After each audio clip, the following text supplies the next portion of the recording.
ये क्या बदतमीजी है? एक इंडियन आर्मी ऑफिसर के साथ ऐसा सुलूक, वो भी 26 जनवरी के दिन। हमें अपने भाई को वापस लाना है और याद रहे, हम वहाँ विनती करने नहीं, न्याय करने जा रहे हैं। बलवंत सिंह, 2 मिनट बीत चुके हैं। अगर अगले 60 सेकंड में हमारे मेजर बाहर नहीं आए।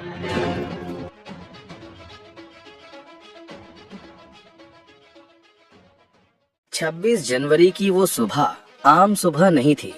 पूरा देश गणतंत्र दिवस की तैयारियों में डूबा था। उत्तर भारत के एक छोटे से गांव में एक बूढ़ी माँ अपनी धुंधली आंखों से सड़क की ओर देख रही थी। उसके हाथ कांप रहे थे, लेकिन दिल उम्मीद से भरा था। आज उसका बेटा मेजर अर्जुन सिंह 1 साल बाद घर लौट रहा था। गांव की गलियों में तिरंगा लहरा रहा था। लाउडस्पीकर पर देशभक्ति के गीत गूंज रहे थे।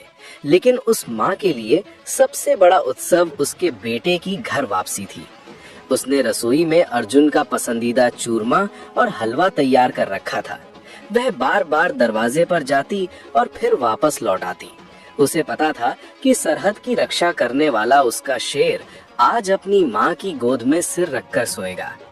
उसी समय भारत पाक सीमा के पास एक आर्मी बेस कैंप में हलचल तेज थी। मेजर अर्जुन सिंह अपना बैग पैक कर रहे थे। उनकी वर्दी पर लगे मेडल उनकी बहादुरी की गवाही दे रहे थे। जैसे ही वो बाहर निकले, उनके सीनियर कैप्टन विक्रम ने उन्हें रोका। अर्जुन, घर जाने की बहुत जल्दी है, आखिर 1 साल बाद जा रहे हो। साहब, दुश्मन की गोलियों का डर नहीं लगता, लेकिन माँ के आंसुओं और उसके इंतजार से डर लगता है। आज 26 जनवरी है। माँ ने कहा है कि आज के दिन मुझे उसके साथ होना चाहिए। बात तो सही है, लेकिन याद रखना अर्जुन, आज का दिन संवेदनशील है। खुफिया जानकारी है कि कुछ असामाजिक तत्व माहौल बिगाड़ने की कोशिश कर सकते हैं। पूरे रास्ते हाई अलर्ट हैं। अपनी सुरक्षा का ध्यान रखना और कुछ भी संदिग्ध दिखे तो तुरंत हेडक्वार्टर को इन्फॉर्म करना।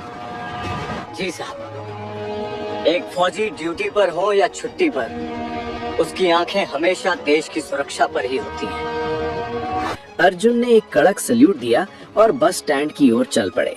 उन्हें क्या पता था कि इस यात्रा में उनका सामना सरहद पार के दुश्मनों से नहीं, बल्कि वर्दी के पीछे छिपे अपनों के भीतर के भेड़ियों से होने वाला था। अर्जुन एक साधारण बस में सवार हुए। बस खचाखच भरी थी। मजदूर, छात्र, छोटे बच्चे और बुजुर्ग सभी अपने घरों को लौट रहे थे या गणतंत्र दिवस के कार्यक्रमों में जा रहे थे। हाईवे पर कोहरा घना था। बस जैसे जैसे आगे बढ़ रही थी, अर्जुन की आंखों में अपनी माँ का चेहरा और गांव की यादें तैर रही थीं। तभी पंजाब हरियाणा बॉर्डर के पास एक सुनसान इलाके में बस को जोर का झटका लगा। टायर फटने जैसी आवाज आई और ड्राइवर ने अचानक ब्रेक मारे। बस के अंदर चीख पुकार मच गई। बाहर का नजारा भयावह था। पुलिस ने एक अवैध चेक पोस्ट लगा रखा था। दर्जनों गाड़ियां कतार में खड़ी थीं। वहां तैनात था एसएचओ बलवंत सिंह। भारी शरीर, आंखों में क्रूरता और चेहरे पर सत्ता का अहंकार। बलवंत सिंह कोई ईमानदार अफसर नहीं था। वो उस इलाके का घोषित वसूली भाई था। वह गणतंत्र दिवस की चेकिंग के नाम पर आम जनता को लूट रहा था। बलवंत सिंह हाथ में डंडा लिए बस के पास आया और खिड़की पर जोर से मारा। ओए ड्राइवर, नीचे उतर और सब सवारियां अपना सामान लेकर लाइन में लग जाओ। आज चेकिंग तगड़ी होगी। यात्री डरे सहमे नीचे उतरे। बलवंत और उसके सिपाही हर बैग की तलाशी ले रहे थे, लेकिन उनका मकसद सुरक्षा नहीं, बल्कि यात्रियों के पर्स से पैसे निकालना था। एक गरीब मजदूर के पास से 500 रुपए निकले तो बलवंत ने उसे थप्पड़ मार दिया। साले, इतना ही है? 26 जनवरी का चंदा समझ के 500 और निकाल, वरना हवालात में सड़ा दूंगा। अर्जुन ये सब बस के अंदर से देख रहे थे। उनका खून खौल रहा था। वो चुपचाप नीचे उतरे। उनकी कद काठी और आंखों की चमक देखकर बलवंत समझ गया कि ये कोई साधारण आदमी नहीं है। ऑफिसर, ये आप क्या कर रहे हैं? चेकिंग करना आपका हक है, लेकिन लूटपाट करना अपराध है। वो मजदूर है, उसकी मेहनत की कमाई मत छीनिए। बलवंत ने तिरछी नजर से अर्जुन को देखा और जोर से हंसा। ओए होए, कानून का नया रखवाला आया है। तू कौन है बे? नेता है या वकील? अपना रास्ता नाप, वरना ऐसा केस डालूंगा कि अगली 26 जनवरी भी जेल की रोटियां तोड़ते हुए मनाएगा। मैं इस देश का नागरिक हूँ और एक फौजी भी, और मेरी वर्दी मुझे सिखाती है कि अन्याय के खिलाफ चुप रहना भी कायरता है। आप अपनी वर्दी का अपमान कर रहे हैं बलवंत सिंह।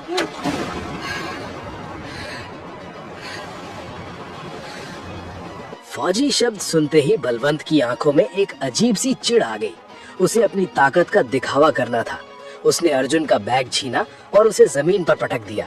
फौजी, सरहद पे होगा तू फौजी, यहाँ मेरी लाठी चलती है। और देख तेरे बैग में क्या है। बलवंत ने जानबूझकर एक छोटी सी पैकेट जो उसने पहले से अपने हाथ में छिपा रखी थी, अर्जुन के बैग से निकालने का नाटक किया। ओए देखो, इस फौजी के बैग से नशीला पाउडर मिला है। अब बोल मेजर साहब, अब कहाँ गई तेरी देशभक्ति? यात्री दंग रह गए। अर्जुन को समझ आ गया कि उसे फंसाया जा रहा है। जैसे ही अर्जुन ने विरोध करने के लिए हाथ उठाया, 4 पुलिस वालों ने उन्हें चारों तरफ से घेर लिया। ये तुम बहुत गलत कर रहे हो बलवंत। एक फौजी को हाथ लगाने की कीमत तुम्हें चुकानी पड़ेगी। देखते हैं कौन सी आर्मी इसे बचाने आती है। अन्याय की पराकाष्ठा हो चुकी थी।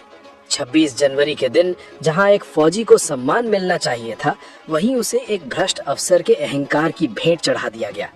अर्जुन को धक्का देते हुए पुलिस की जीप पे बैठाया गया।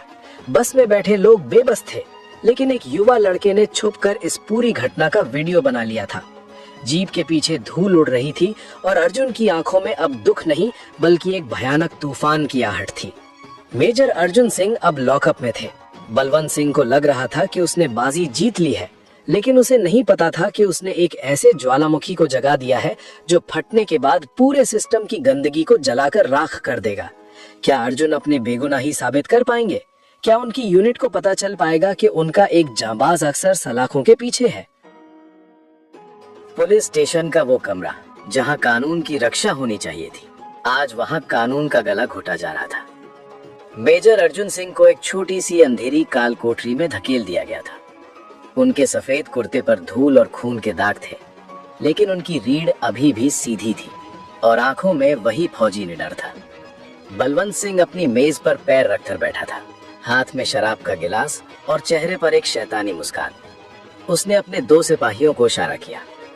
क्यों मेजर साहब, सरहद की ठंडी हवाओं की आदत है ना तुम्हें? आज इस थाने की गर्मी चखाता हूँ। सुना है फौजियों की खाल बहुत सख्त होती है। जरा देखे तो सही कि मेरी लाठी का जवाब तुम्हारी हड्डियां कैसे देती हैं। बलवंत सिंह, तुमने आज सिर्फ एक इंसान को नहीं बल्कि उस भरोसे को गिरफ्तार किया है जो ये देश अपनी पुलिस पर करता है। अभी भी वक्त है, अपनी गलती सुधार लो, वरना जब सैलाब आता है तो किनारे की गंदगी सबसे पहले बहती है। बलवंत सिंह को लग रहा था कि उसने एक सुनसान हाईवे पर एक फौजी को दबा दिया है, लेकिन वो भूल गया था कि ये 21वीं सदी का भारत है। बस में बैठे उस नौजवान ने जो वीडियो रिकॉर्ड किया था, उसे उसने justice for major Arjun hashtag के साथ इंटरनेट पर डाल दिया था। वीडियो देखते ही देखते आग की तरह फैल गया। लाखों लोग उसे शेयर करने लगे। लोग सड़कों पर उतर आए। ट्विटर और फेसबुक पर एक ही सवाल गूंज रहा था, क्या हमारे रक्षक ही भक्षक बन गए हैं? शहर के मुख्य चौक पर लोग जमा होने लगे। नारे लग रहे थे, वर्दी का अपमान नहीं सहेंगे, मेजर अर्जुन को रिहा करो। मीडिया के कैमरे अब थाने की ओर मुड़ने लगे थे, लेकिन बलवंत सिंह अपनी सत्ता के नशे में इतना अंधा था कि उसने थाने के सारे फोन काट दिए और गेट पर ताला लगवा दिया। उधर चंडीगढ़ आर्मी हेडक्वार्टर में मेजर विक्रम अपनी टीम के साथ गणतंत्र दिवस का जश्न मना रहे थे। तभी उनके एक जूनियर ने भागते हुए आकर अपना मोबाइल दिखाया। वीडियो देखते ही विक्रम की आंखों में खून उतर आया। उनके सबसे अच्छे दोस्त, उनके भाई जैसे अर्जुन को एक भ्रष्ट पुलिस वाला घसीट रहा था। ये क्या बदतमीजी है? एक इंडियन आर्मी ऑफिसर के साथ ऐसा सुलूक? वो भी 26 जनवरी के दिन। सर, ये बलवंत सिंह है, बहुत पहुंच वाला आदमी है। सुना है इसे स्थानीय मंत्रियों का संरक्षण प्राप्त है। संरक्षण? उसे कहो कि उसने गलत आदमी से पंगा लिया है। जब बात फौज की इज्जत पर आती है तो हम किसी मंत्री या संतरी का आदेश नहीं मानते। गाड़ियां तैयार करो, हमें अपने भाई को वापस लाना है। और याद रहे, हम वहाँ विनती करने नहीं, न्याय करने जा रहे हैं। अर्जुन के गांव में शाम ढल चुकी थी। माँ की रसोई में खाना ठंडा हो चुका था। अर्जुन का फोन अब भी बंद था।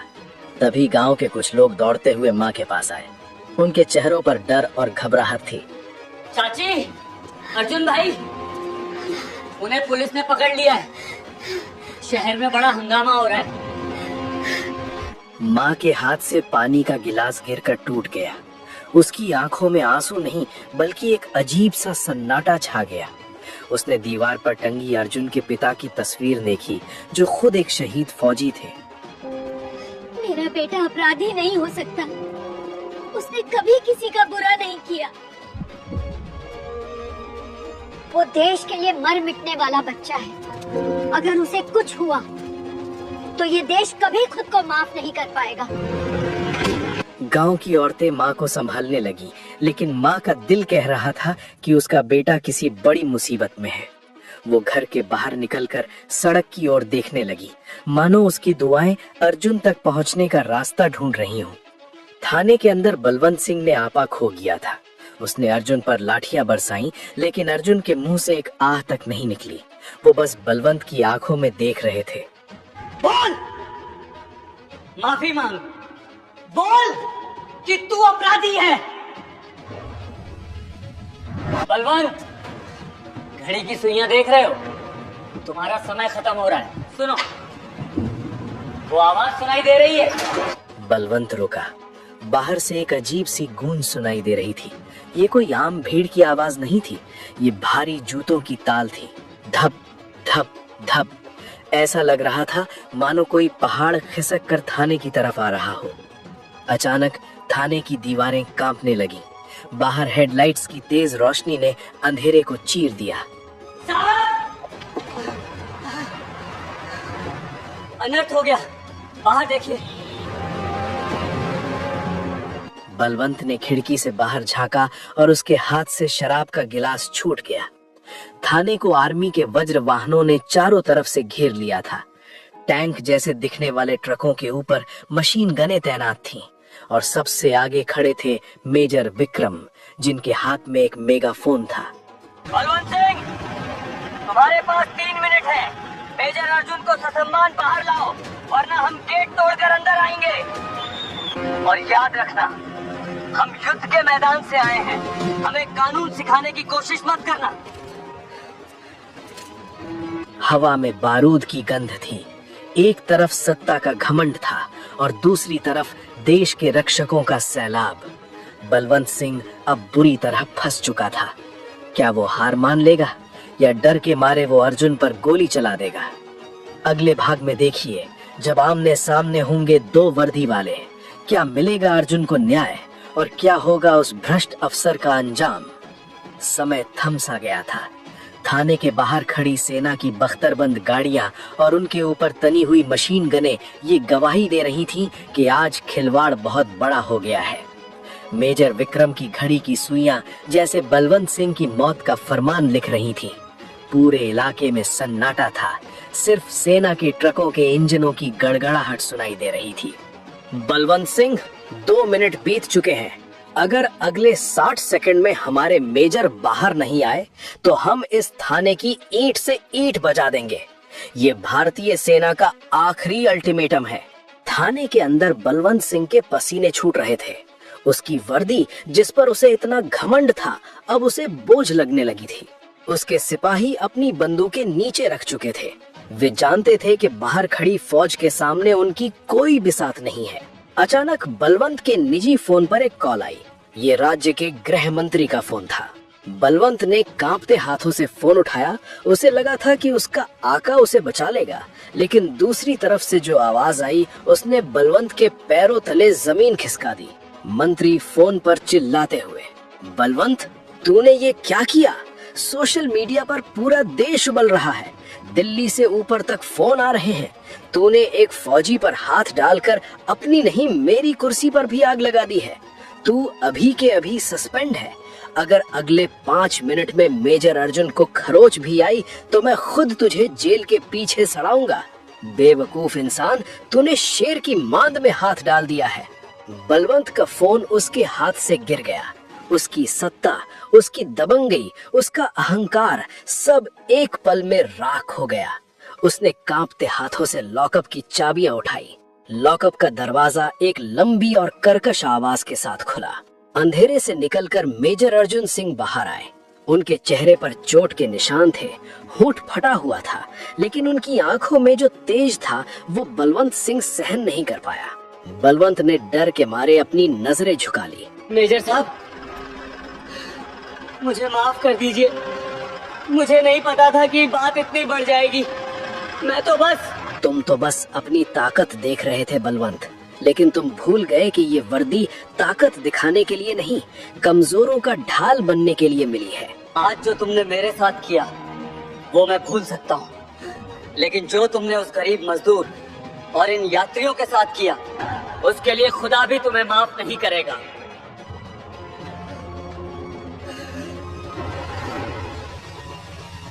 जैसे ही अर्जुन थाने के मुख्य द्वार से बाहर निकले, बाहर खड़े 50 जवानों ने एक साथ सावधान की मुद्रा में आकर उन्हें सल्यूट किया। भारत माता की जय!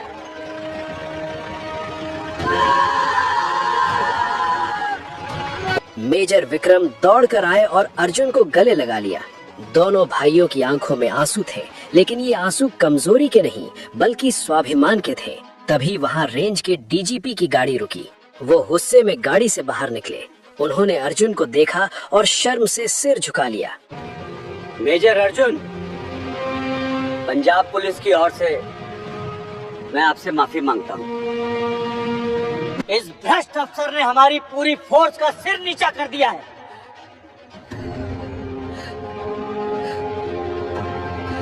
डीजीपी बलवंत सिंह की तरफ मुड़े। उन्होंने बलवंत के कंधे से उसके सितारे नोच लिए और उसकी नेम प्लेट उखाड़कर जमीन पर फेंक दी। बलवंत सिंह, तुम इस वर्दी के लायक नहीं हो।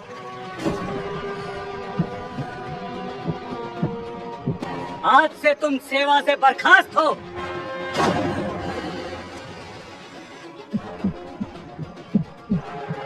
तुम्हारे खिलाफ अवैध वसूली और एक फौजी को प्रताड़ित करने का केस दर्ज किया जाएगा। हथकड़ी लगाओ इसे। जिस लॉकअप में अर्जुन बंद थे, अब वहां बलवंत सिंह को धक्का देकर डाल दिया गया। सत्ता का पहिया घूम चुका था। शाम ढल रही थी। अर्जुन की गाड़ी उनके गांव की सीमा में दाखिल हुई। पूरा गांव सड़क पर खड़ा था। फूलों की बारिश हो रही थी। जैसे ही गाड़ी घर के सामने रुकी, अर्जुन की माँ बदहवास होकर बाहर निकली। अर्जुन गाड़ी से उतरे। उनका चेहरा देखकर माँ की चीख निकल गई, लेकिन अर्जुन ने तुरंत उनके पैर छुए और उन्हें गले लगा लिया। माँ, मैं आ गया। तेरा शेर लौट आया है। मुझे पता था बेटा, तू टूटेगा नहीं। तू सिर्फ मेरा बेटा नहीं है, तू इस देश की आन है। गांव के चौक पर तिरंगा फहराया गया। अर्जुन ने चोटिल होने के बावजूद अपनी पूरी ताकत के साथ राष्ट्र ध्वज को सल्यूट किया। आज गणतंत्र दिवस की शाम वास्तव में सफल हुई थी। न्याय की जीत हुई थी और एक फौजी ने साबित कर दिया था कि चाहे सरहद हो या समाज, सत्य कभी पराजित नहीं होता। दोस्तों, मेजर अर्जुन सिंह की ये कहानी हमें सिखाती है कि भ्रष्टाचार चाहे कितना भी बड़ा क्यों ना हो, साहस और एकता के सामने उसे घुटने टेकने ही पड़ते हैं। हमारी सेना सिर्फ सीमाओं पर हमें नहीं बचाती, बल्कि उनके आदर्श हमें अन्याय के खिलाफ लड़ना भी सिखाते हैं। अगर आपको ये कहानी अच्छी लगी और आप चाहते हैं कि हम ऐसी और भी प्रेरक कहानियां लाते रहें, तो इस वीडियो को लाइक करें, शेयर करें और हमारे चैनल को सब्सक्राइब करना न भूलें। और याद रखिए, सत्यमेव जयते।